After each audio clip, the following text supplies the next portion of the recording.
Welcome to This Explainer. Today, we're taking a pretty wild and honestly kind of chilling journey.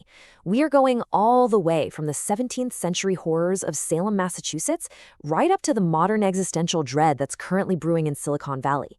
We're going to look at how human ambition, fear, and this relentless pursuit of the unknown leave these massive, lasting marks on our world, whether that happens to be a literally cursed patch of Earth in New England or a staggering technological gamble that could, quite frankly, alter the very fabric of human existence. So I know this sounds like a totally bizarre question, but what on earth does a 17th century witch trial have in common with the multi-trillion-dollar AI bubble? Let's dive into this together and see how mass hysteria and just blinding ambition connect across the centuries. I mean, on the surface, the witch trials of 1692 and the artificial intelligence race of today seem completely worlds apart, right? One was rooted in superstition and local paranoia. The other is driven by cutting-edge math, advanced engineering, and just unprecedented amounts of capital. But at their core, both phenomena are about humanity racing towards something it absolutely doesn't fully understand, putting immense faith and resources into systems that can so easily escape our control. All right, Section 1, Salem's most haunted building, the dark origins of the merchant. Our story actually begins in the historic town of Salem at an old, beautifully creepy hotel known today as The Merchant. If you've ever walked the streets of Salem, you know you see a lot of old architecture, but The Merchant really stands out. It's this gorgeous building constructed way back in 1784 by a local guy named Joshua Ward. But the reason the specific location is a staple of literally every ghost tour in town actually predates the current building by nearly a century. If we look at the timeline here, long before Joshua Ward laid a single brick, this exact plot of land was owned by a man named George Corwin. And by 1692, Corwin was serving as the High Sheriff of Essex County. That meant he was the man directly overseeing the arrest, the condemnation, and the execution of the victims of the Salem witch trials. So before it was a boutique hotel, this property belonged to a truly ruthless man who basically hanged the condemned first and asked questions later. George Corwin wasn't just some bureaucrat signing papers from a dusty desk. No, he actively chose the execution sites where 19 innocent people lost their lives. Because of his brutal methods and his total lack of hesitation in sending people to the gallows, he earned the terrifying historical nickname, the Strangler. This was a man whose entire career was built on the unchecked paranoia of his era. Moving on to Section 2, The Curse of Giles Corey, A Defiant Stand. Now, what's really fascinating about this dark history is the legendary confrontation between Corwin and an 81-year-old man named Giles Corey. Of all the innocent people swept up in that hysteria, Giles Corey's story is perhaps the most horrifying and definitely the most defiant. You see, at the time, if you were accused of witchcraft, you were in a seemingly impossible bind.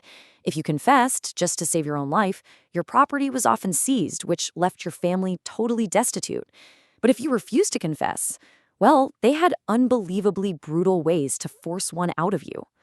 When Corey refused to enter a plea, the authorities laid him on the ground and began stacking heavy rocks on top of him to physically crush a confession out of him. As the agony just stretched on and on, he knew that confessing would strip his heirs of their land. So staring down the likes of Sheriff Corwin, his only response to the agonizing pressure was to simply demand more weight. And you know what? Legend actually says Corey's dying curse worked. Corwin died of a massive heart attack at just 30 years old, only 4 years after Corey was crushed to death. But the drama did not end there. A man named Philip English, whose property had been wrongfully seized by Corwin during the trials, actually put a legal lien on the sheriff's literal corpse. I mean, you can't make this up. This delayed his proper burial, forcing his family to temporarily bury him right in the basement of his own home, the exact plot of land where guests sleep at the Merchant today. Which brings us to Section 3, A Ghost Caught on Film, the 1980 Polaroid. So the crucial takeaway here is that this dark energy supposedly never left the property. Whether you personally believe in the paranormal or not, the grim reality of what happened on this land and who is literally buried in its history leaves an undeniable mark. It's exactly the kind of dark legacy that invites local folklore and terrifying legends that endure for centuries. Decades later, during a seemingly normal Christmas party, a Polaroid camera actually captured an eerie, inexplicable anomaly that ghost tour guides still point to as hard evidence of Corwin's restless spirit. The building had been purchased by a real estate firm in 1980, and while someone was snapping photos of the staff, this bizarre, dark, blurry figure appeared right in the background of one of the shots. Now, sure, skeptics argue it's just a double exposure of a Christmas wreath or some weird technical glitch with the film, but for those who know the chilling history of the Strangler, it's pretty clear confirmation that the ghosts of our past mistakes never truly leave us. Let's shift gears to Section 4, frightening milestones in tech, from science plateaus to space stranding. Because let's face it, ghosts of the past aren't the only things we have to fear, right? Let's move forward and see how this blinding ambition builds into the frightening realities of modern science and technology. We've essentially traded the hysteria of the 17th century for the deeply complex anxieties of the 21st. Our fears today are less about invisible curses and way more about the boundaries of physics, the sheer annoyances of digital capitalism, and the literal vast emptiness of space. Today, we grapple with some really unsettling questions. Think about the universe of Star Wars for a second. They have warp drives, sure, but their computers look like old vacuum tubes. It raises a genuinely fascinating question: is there a hard wall to human knowledge? Will we ever just figure it all out and totally stagnate? On a more immediate level, we're all navigating daily frustrations like platform algorithms forcing 50 seconds of endless, unskippable ads down our throats. And then you have the truly high-stakes engineering dramas, like the recent Boeing Starliner mission.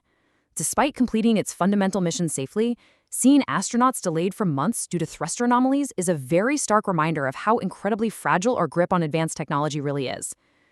But even amidst all these anxieties, we are still pushing forward. We're holding on to a slowing Moore's law for computing power, targeting 2026 for huge new EV rollouts, and building massive new rocket launch facilities. It's really not all doom and gloom here. Intel suggests that while computing power isn't doubling every single year and a half anymore, it is still progressing on a solid 3-year cadence through clever hardware and software evolution. Rivian is making real-world progress with prototypes of its highly anticipated R2 electric vehicle, which is right on schedule for 2026. Meanwhile, Rocket Lab has just completed a massive new launch complex at NASA's Wallops facility for their reusable Neutron rocket. So human ingenuity is still very much alive and executing on some pretty incredible hardware milestones. All right, Section 5, the terrifying AI bubble, a trillion-dollar gamble. However, I gotta say, all of those developments pale in comparison to the biggest, most unpredictable monster we are currently summoning over in Silicon Valley. The rockets, the electric cars, those are known quantities. They're impressive, sure, but they follow the standard rules of physics and commerce. What's happening right now in the realm of artificial intelligence is an entirely different beast, one that represents the single largest economic bet in human history. We are aggressively racing to transition from current predictive word generators to true artificial general intelligence by 2027. And that is a breakthrough that could instantly trigger recursive self-improvement and slip completely out of human control.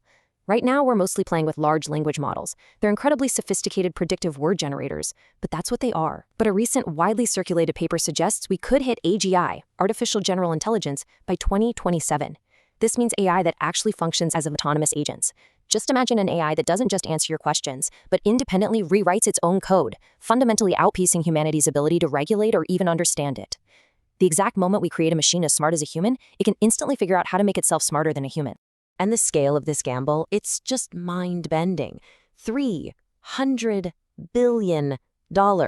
Seriously, just let that sink in for a second. This isn't some theoretical pie-in-the-sky money. This is a concrete, staggering 5-year deal Oracle just signed, set to begin in 2027, just to supply the raw compute power needed to keep this AI momentum going. It presumes an unprecedented level of growth and demands a massive leap of faith that this technology will eventually figure out how to actually monetize itself. To really put this into perspective, Meta alone is projecting to spend $600 billion on infrastructure by the end of 2028. We are seeing these massive multi-gigawatt facilities being built, drawing just immense amounts of power. At this very moment, massive segments of the economy are being kept afloat by tech giants shifting trillions of dollars between each other, all betting on a technology that currently operates at a massive loss. It becomes pretty clear that up to a third of current U.S. economic spending is propping up an industry that literally isn't even profitable yet. And this total lack of consensus perfectly illustrates the wild uncertainties surrounding our future. We've got differing media rhetoric entirely shaping our reality, leaving us to wonder if this record-breaking investment is a catastrophic bubble or just the new economic normal. When we look at how the media covers this impartially, it's fascinating.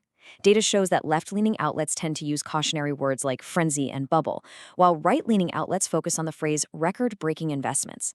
And honestly, even within the top ranks of the leading AI company itself, there's a huge division. The CEO warns of a bubble, while the COO insists this level of spending is simply the new baseline. This total divergence in perspective mirrors the absolute lack of consensus on what exactly it is we're even building. So ultimately, we have to ask ourselves, are we engineering a utopian future, or are we simply adding more weight to a system destined to crush us?